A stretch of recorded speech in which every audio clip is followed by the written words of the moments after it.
بسم الله الرحمن الرحيم. حميم. تنزيل الكتاب من الله العزيز الحكيم. ما خلقنا السماوات والأرض وما بينهما إلا بالحق وأجل مسمى، والذين كفروا عما أنذروا معرضون.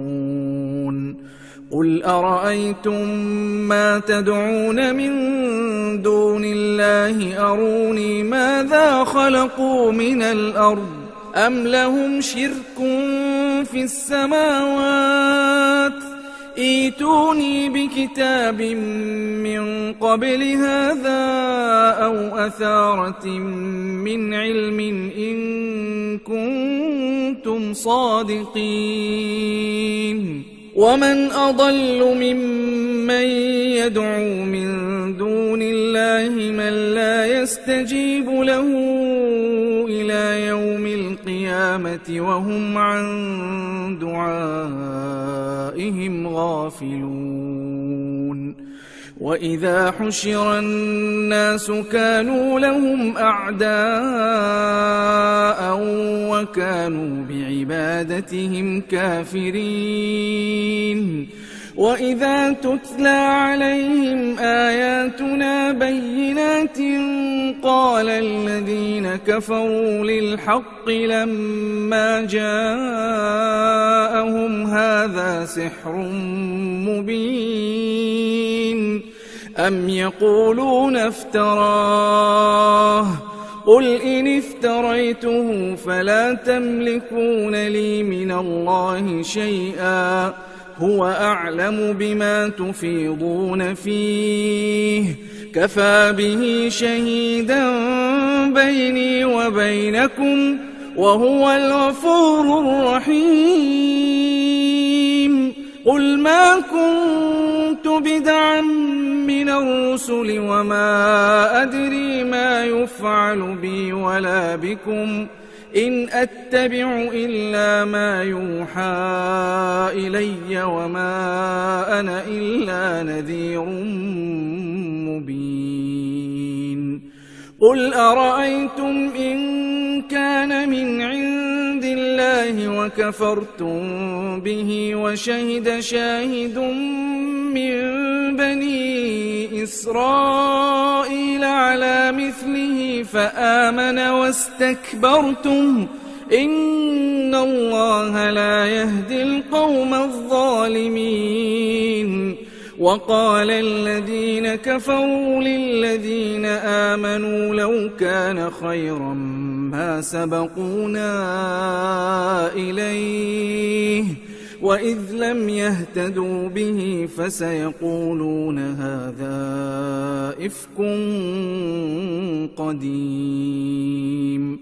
ومن قبله كتاب موسى إماما ورحمة وهذا كتاب مصدق لسانا عربيا لينذر الذين ظلموا وبشرى للمحسنين. إن الذين قالوا ربنا الله ثم استقاموا فلا خوف عليهم ولا هم يحزنون أولئك أصحاب الجنة خالدين فيها جزاء بما كانوا يعملون.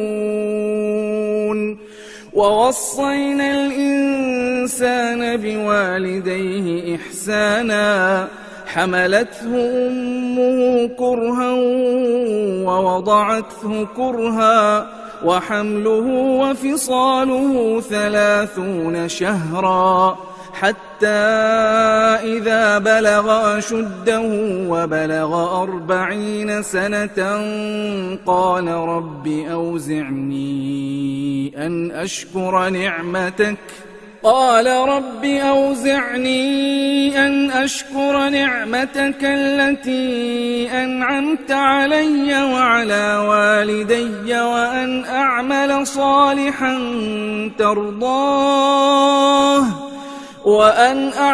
صالحا ترضاه وأصلح لي في ذريتي إني تبت إليك وإني من المسلمين.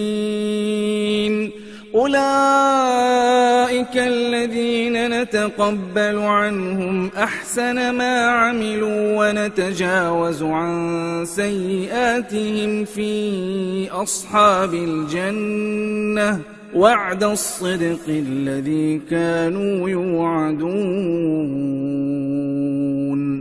والذي قال لوالديه أف لكما أتعدانني أن أخرج وقد خلت القرون من قبلي وهما يستغيثان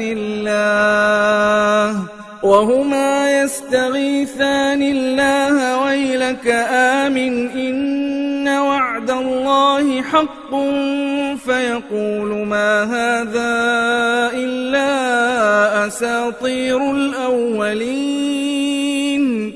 أولئك الذين حق عليهم القول في قد خلت من قبلهم من الجن والإنس إنهم كانوا خاسرين. ولكل درجات مما عملوا وليوفيهم أعمالهم وهم لا يظلمون. ويوم يعرض الذين كفروا على النار أذهبتم طيباتكم في حياتكم الدنيا واستمتعتم بها فاليوم تجزون عذاب الهون بما كنتم تستكبرون في الأرض بغير الحق وبما كنتم تفسقون. واذكر أخا عاد إذ أنذر قومه بالأحقاف وقد خلت النذر من بين يديه ومن خلفه ألا تعبدوا إلا الله إني أخاف عليكم عذاب يوم عظيم. قالوا أجئتنا لتأفكنا عن آلهتنا فأتنا بما تعدنا إن كنت من الصادقين. قال إنما العلم عند الله وأبلغكم ما أرسلت به ولكني أراكم قوما تجهلون. فلما رأوه عارضا مستقبل أوديتهم قالوا هذا عارض ممطرنا بل هو ما استعجلتم به ريح فيها عذاب أليم تدمر كل شيء بأمر ربها فأصبحوا لا يرى إلا مساكنهم كذلك نجزي القوم المجرمين. ولقد مكناهم في ماء مكناكم فيه وجعلنا لهم سمعا وأبصارا وأفئدة فما أغنى عنهم سمعهم ولا أبصارهم ولا أفئدتهم من شيء إذ كانوا يجحدون بآيات الله وحاق بهم ما كانوا به يستهزئون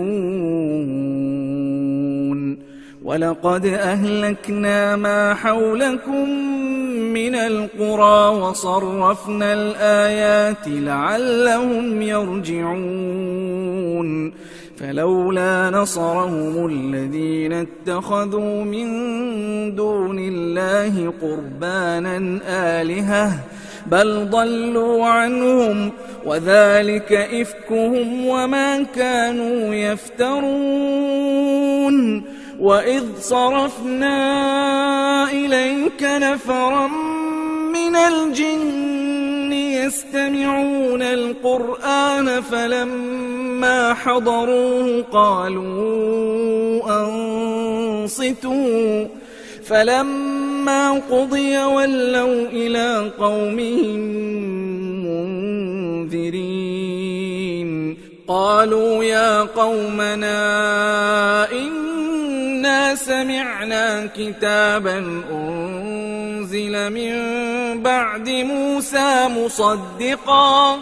مصدقا لما بين يديه يهدي إلى الحق وإلى طريق مستقيم يا قومنا أجيبوا داعي الله وآمنوا به يغفر لكم من ذنوبكم ويجركم من عذاب أليم ومن لا يجب داعي الله فليس بمعجز في الأرض وليس له من دونه أولياء أولئك في ضلال مبين أولم يروا أن الله الذي خلق السماوات والأرض ولم يعي بخلقهن بقادر على أن يحيي الموتى بلى إنه على كل شيء قدير ويوم يعرض الذين كفروا على النار أليس هذا بالحق قالوا بلى وربنا قال فذوقوا العذاب بما كنتم تكفرون فاصبر كما صبر أولو العزم من الرسل ولا تستعجل لهم كأنهم يوم يرون ما يوعدون لم يلبثوا إلا ساعة من نهار بلاغ فهل يهلك إلا القوم الفاسقون